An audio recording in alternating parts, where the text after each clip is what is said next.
Hello, everybody, and welcome to our live writing tips video with the spooky middle grade crew. Let's see who we have with us today. I am Kim Ventrella, and let me see, I even have my books with me, author of Bone Hollow and Skeleton Tree. And who else? I know like rabbits are super trending today, so let's go to Jonathan. Yeah, I saw this morning rabbit on Twitter, and that's it. I jumped on that opportunity. I'm Jonathan Rosen, and I am the world famous author of Night of the Living Cuddle Bunnies and its sequel, From Sunset Till Sunrise. Ooh, love it. And Sam, you're also world famous because you recently had your paperback come out, right? Yay! Yay, I did. And I actually don't have a copy of the paperback reachable. It's over there on that desk over there on that table. But this is my book. This is the hardback, The Boy, the Boat, and the Beast, which came out from Simon & Schuster last year and came out on paperback last week. Yay. Yay! Yay! All right, awesome. Well, this is actually a follow-up video. So we did a video about characters a while back, but we didn't really dive into character arcs. So we're going to dive into all things character arc today, and starting out with kind of just a definition. So give us an idea, what does a character arc mean to you, and why is it so important for our stories? I'll let Samantha go first. All right. So character arc is basically the arc of where the character goes from the start to the end. Especially in children's books, characters always need to learn. They need to have this journey, come out of this journey of the book, the story in the book, come to the end of that, and they have changed in some, incredible way. They have gained courage or bravery or acceptance or something that they lacked at the beginning and needed at the beginning. Even if they didn't know that they needed it, they now have it because of the journey of the book. They now have it at the end. So that's your basic character arc. But in some genres and some types of book, like mystery, sometimes the character doesn't always change completely at the end, so then you still get the arc of the storyline itself. Now, this mostly happens more in adult books than kids' books, but usually, like James Bond, for example, more on the adult side, James Bond doesn't really change in each of his stories. Instead, he solves that, the mystery of the whatever case he's working on, and saves the world every single time. But he doesn't really change as much when he gets to the end. So that's not so there are some types of books where the character doesn't necessarily change, but they still undergo this journey, and it's the character's journey as opposed to the story's journey. That's the way I see it. Jonathan, you want to add anything? Yeah, I think what you said, I think you hit it on the head about the journey and the differences. I think in a single book, you look for the arc, you look for the change from the beginning to the end. And adult books, you don't have to as much, but in a series also, while a character can change, you also look for the familiar. You know that this is how a character would react to that situation. So it's comfortable reading, and you can keep going back. This is what this character is going to do. This is how he or she is going to handle, whatever threat or challenge is thrown their way. So I think you definitely hit it on the head with that. Yeah, yes, totally. Exactly. Yeah. And so we're going to dive a little bit more too. Like you kind of touched on it. I always kind of think of the character arc in terms of the emotional storyline, or like you said, the emotional journey. So like throughout the story, all of the experiences that the character has causes them to kind of incrementally grow and change. So by the end, they are this different person. And to me, there's like kind of that emotional storyline, and there's also the action storyline, but we're going to get more into that later and how the two kind of work together. But let's just start at the beginning. So when you're coming up with an idea, how do you go about determining like what is the character's arc going to be? And is that even something that you know when you're in those initial stages, or does it kind of develop over time? we'll put Samantha in the hot seat again because, that's how we I roll. was ready to jump in, but Oh, man. You can go first if you want, Jonathan, No, but I'm fine. because It's I was totally going to say it's often a mystery to me throughout. I can give some more concrete examples, but do you want to jump in if you've got some ideas Well, there? I think it all depends on the individual book. I know what I want with each book. I know what I want the character to achieve, and how we're going to get there is the thing that you have to figure out. But I know what I want the character to achieve. And I hate, I'll use just my first Cuddle Bunnies as an example. There, I knew I wanted, Devin, the main character, to be scared at the beginning, and then at the end willing to confront more challenges. So, but that's not every book. Every book will have the character looking for something else and changing in a different way. So that's just what I wanted for him in this particular instance.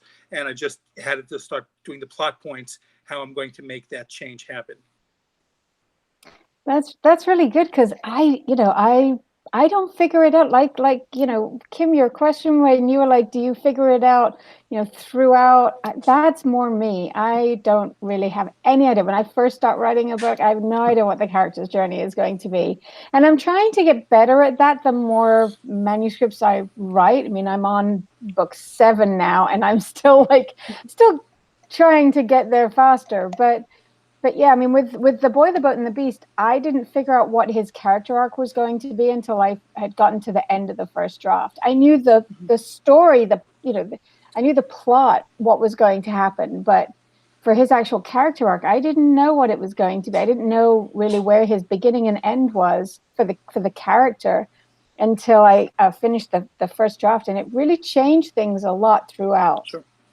But I'm trying to get better at that. How about you, Kim? Oh, yeah, it's tough for me. It definitely develops over time. Although I will say it's also kind of the thing that sparks my ideas. So when I'm first thinking of ideas, I usually think of them in terms of that change. Like, okay, I want to write a story. And in the story, it's about a character who goes from being this type of person to being another type of person. And then that's how I do my brainstorming, is I brainstorm like, okay, what events would need to happen for them to get to this point? Right. But all that said, it usually changes. And so I'm also the same as Sam. And it's like by the end of the first draft, I have this aha moment where I realize, oh, that's what the story is really about. And so then I can go back and write it. And the second draft for me is usually where all of the meat and the depth come in, because I really know the story that I'm going to tell. So I weirdly kind of do both. Like I think I know ahead of time, and then I don't really know until I finish the first draft. Yeah, I've heard a lot of other authors do it your way for both of you, where, your story idea kind of comes from that character arc, at the beginning, even if it's going to change. Yeah. And I wish I was more like that, but it doesn't really happen like that with me. I think I do the exact opposite. I think I have the story, and then I just I have the story idea, and then I try to cram the characters that I want into that story, how they're going to react to that. So maybe I'm doing it really backwards. No. And actually, the funny thing is, like, I kind of do so exactly the opposite of that. Like, I have the character story, and then I have to build an action story on top of it later. I'm like, oh, I forgot to put a plot. That in too. So yeah, it's so funny to see how everybody approaches it differently. It really goes to show that there really is no right way of doing it. Whatever way works, the stories still come out with the same amount of depth and the character arcs and the plot. Yeah, funny. They do. And I mean, your process will probably change from novel to novel as well. Agreed. Although, I mean, like everyone is different. Although at the same time, I've noticed I also cannot fundamentally change my process, because as messy and like twisting and convoluted as my process is, I never can seem to change that, that aspect of it, It'll be different, but it's still very twisty every time. So, okay, so let's get back to our character arcs, and we kind of, we talked about the character's going to be one way in the beginning, and we want to figure out how to get them to this other, to become like this other different person by the end of the story. So let's just talk about the beginning of that first. So when you're like painting that character in the beginning as they are, at the start of the story, do we have any like tips or ideas, Well, why don't you suggestions start, Kim, for this that time? phase? Oh man, Yeah.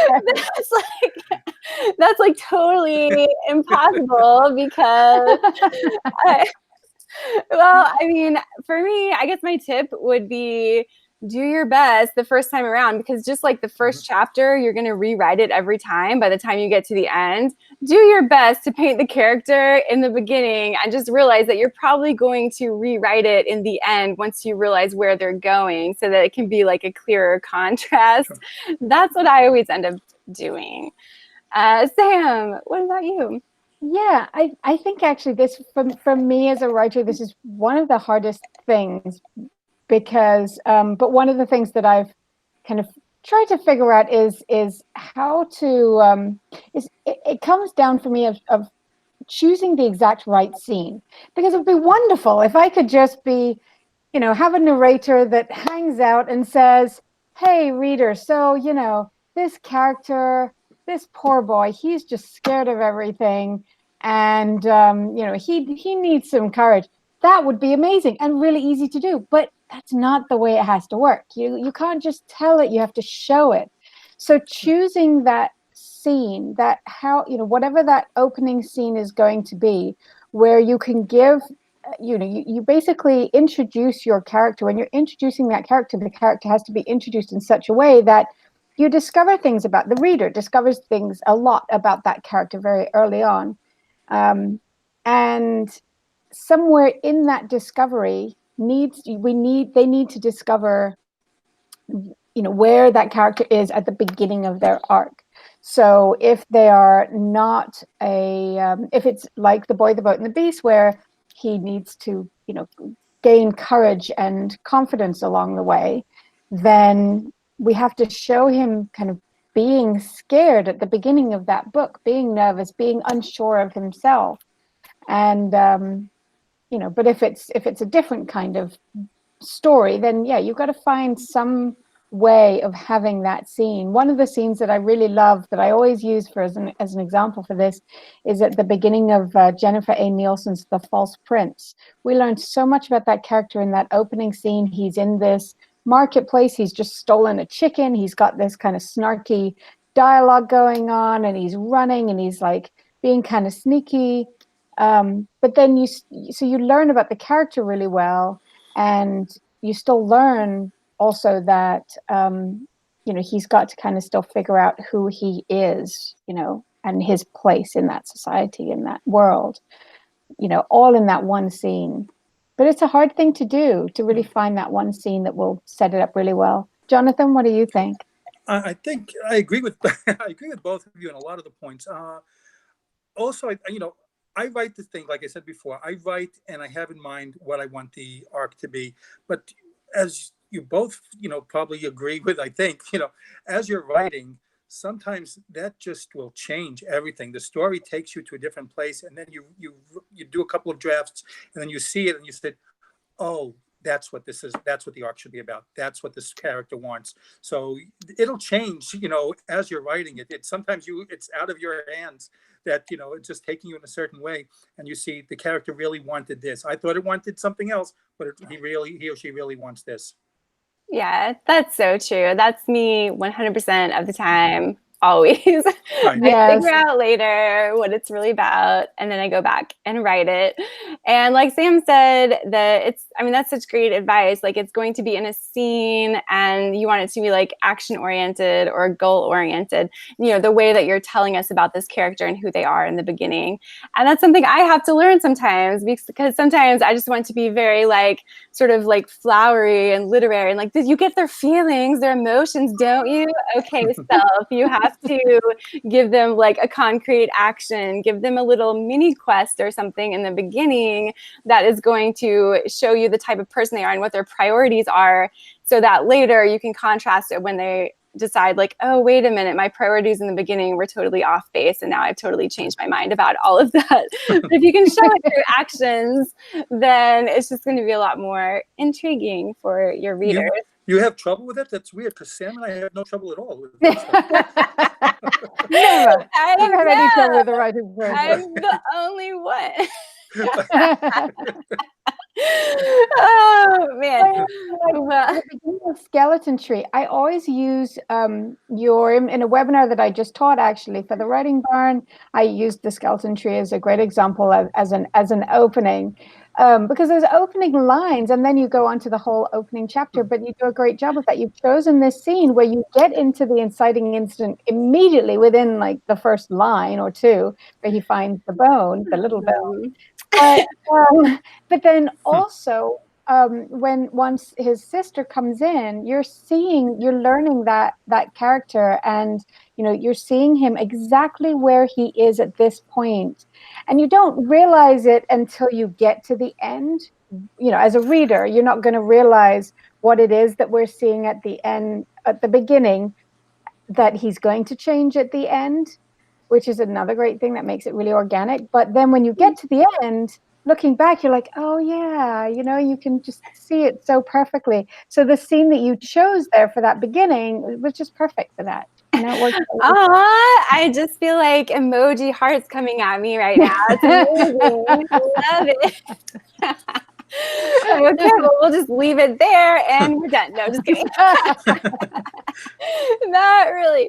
Okay, but you just had a great segue into our next topic, so we kind of talked about like how does the character start and how do we write that part. Now we're going to dive into the change. How do we show the character's change, but we don't want it to come off as abrupt and out of character and something they just suddenly, out of nowhere decided to change? How do we make it seem gradual, natural, and just, something that's almost inevitable for our character? And of course, Jonathan, we're going to put you on the spot now since you put me. This is a hard one too. It is a hard one, and everything is different in every story. I like to put something that's going to almost force the change, that there's no way out, that you have to do this if you want to, save the day, that so there's no choice. And they could choose not to, but someone's going to get harmed by not doing it, either themselves or someone that they care about.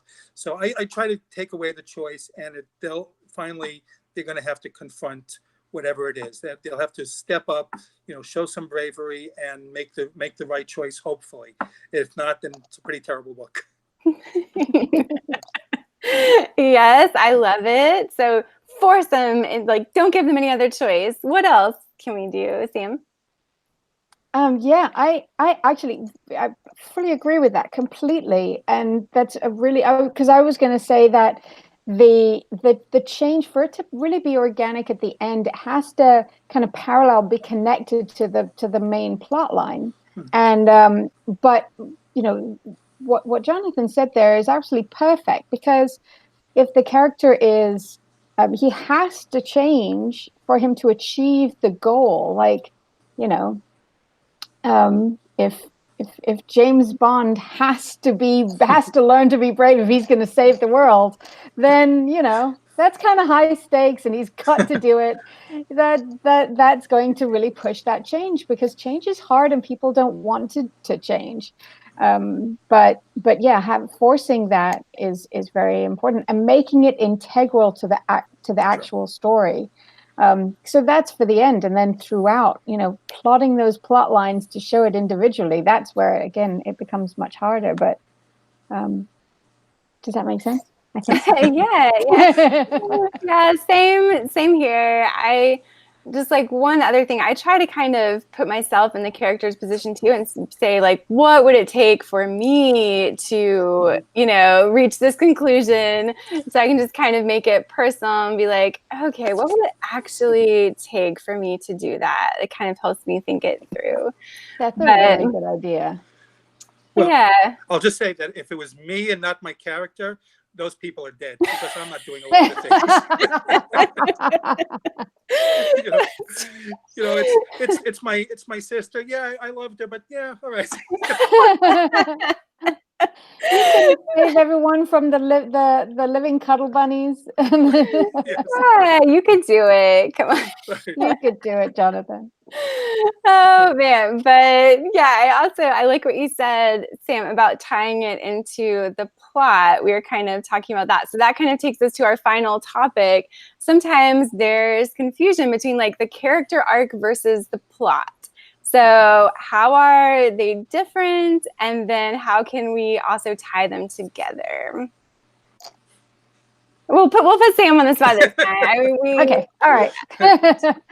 Well, so the plot. So let's take, for example, like an alien invasion. The plot would be the alien invasion and what happens because of that, and then the character's arc would be what the character is overcoming. So if we've got this character who let's stick with the brave theme here that we're going with.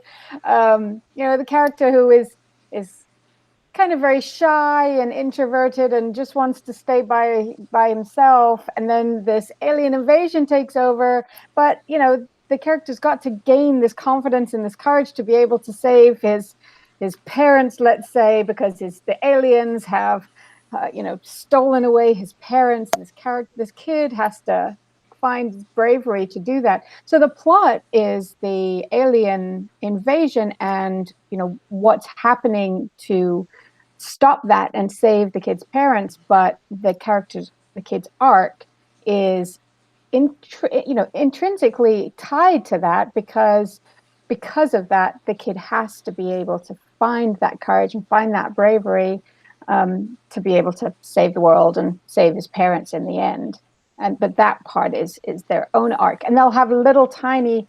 We can't just have him be shy and no courage, all throughout, and then right at the end suddenly go, take off his shirt and be Superman. Yeah, I could save the day. He's got to just learn throughout little increments. We're never.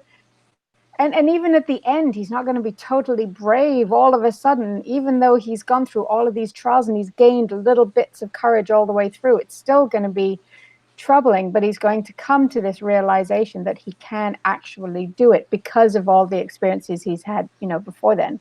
So maybe he, had to just see an alien, and that was, being brave enough at that point. And then he had to, go up to the alien ship and be brave enough for that. And then he had to, somewhere in the plot, go into the alien ship and gain bravery for that, etc., until, he's gained enough, he's changed enough and gained enough courage that he can actually save the day at the end.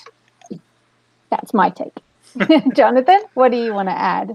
I feel that I hate to discuss anything I'm working on, but I was laughing while you were saying it because I am currently working on an alien invasion story. Yes, yay! I can't wait to read it.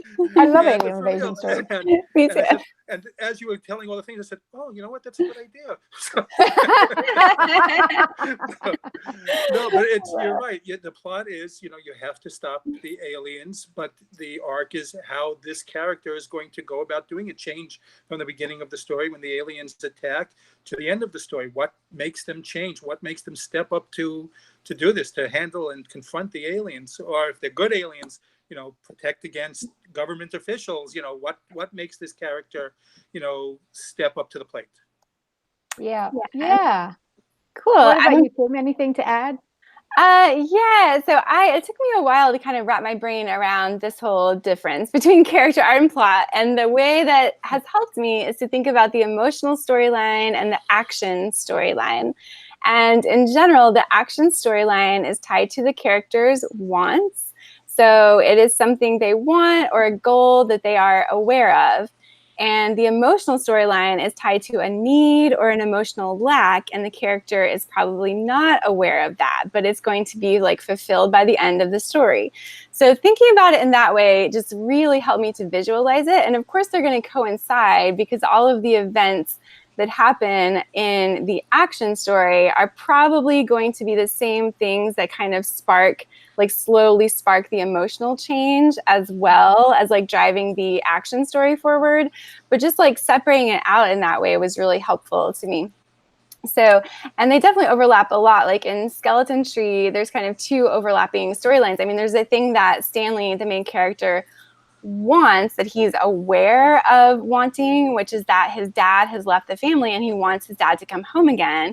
And so in order to try to make that happen, he's going to attempt to win this photography contest, which is why he's trying to photograph the bones that are growing in his backyard, and why he tries so hard to enter throughout, because he feels like this is going to get his dad's attention. And then they have this shared love of archaeology, and so then he's going to like return to the family.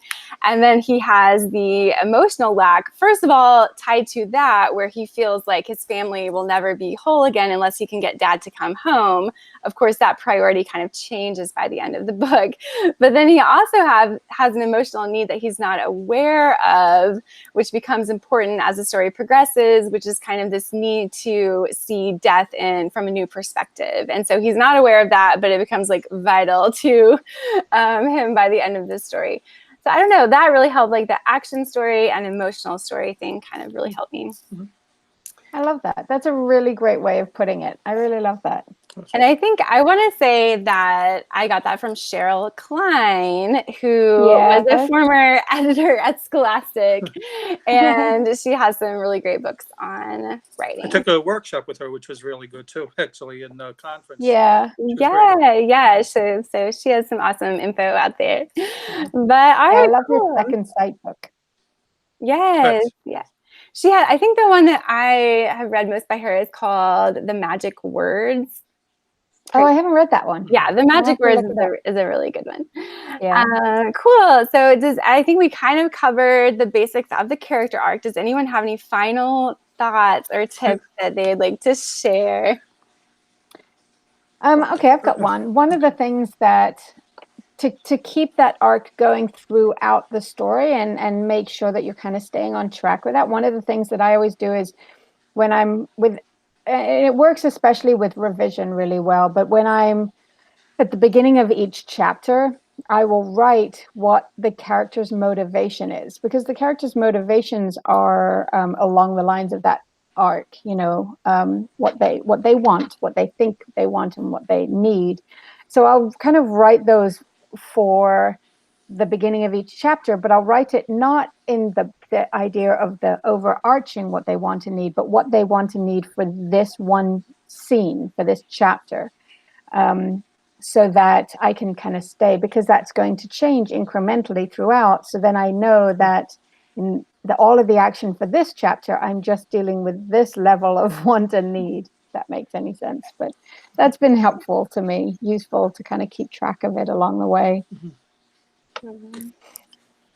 For me, don't be afraid to experiment. Don't be afraid to make mistakes. You can go in with one thing. Well, we've talked about it during this video conference, but the story is going to dictate what the character wants. And if you go in with one set in mind and the story tells you, no, that's not it, let it go. Just go with it, and just, be willing to change, adapt to what the story is calling for. So write, experiment, have fun, and don't be afraid to make mistakes. Oh yeah, I think Great advice. You just stole mine, Jonathan. Come on. I'm sorry. We can edit mine out later. Come on. Yeah, I mean, I'm definitely the type of person, like, I will write stuff over and over and over again, just totally different versions, until I finally get to the best version. And I think, don't be afraid. Don't be so attached to your beautiful sentences, because you may not be capturing the overall arc in as strong a way as you could. So just be willing to let go of your beautiful sentences in order for the overall story to shine through. And like you said, Don't be afraid to make mistakes. Always, always, always, the stuff that you write in the beginning, you're probably going to learn more by the end and go back and write it. So don't feel like you have to be totally perfect in the beginning of your story, especially in your first couple drafts. So yeah, but great idea, great advice, great advice. Yeah, so thanks everyone for joining us for Writing Tips, Character Arcs. Good luck on your alien story, Jonathan. I hope it has a cookbook. Is there some sort of cookbook? Is it called How to Serve Man? Right. Yes, Yeah. yes. Okay. That would be amazing. And congratulations to Sam on her paperback release again. Thank you. Yay. Thank you. I'm very excited. And great job moderating as always, Kim. Oh, yes, well, thank you, thank Kim. you so much. Thank you. And hopefully we will be back soon with another writing tips video. If you have any suggestions for topics that you would like to see, just leave us a comment. And always you can head over to spookymiddlegrade.com. We have a great reading challenge. It goes on all year, but we have like a special challenge just for the summer.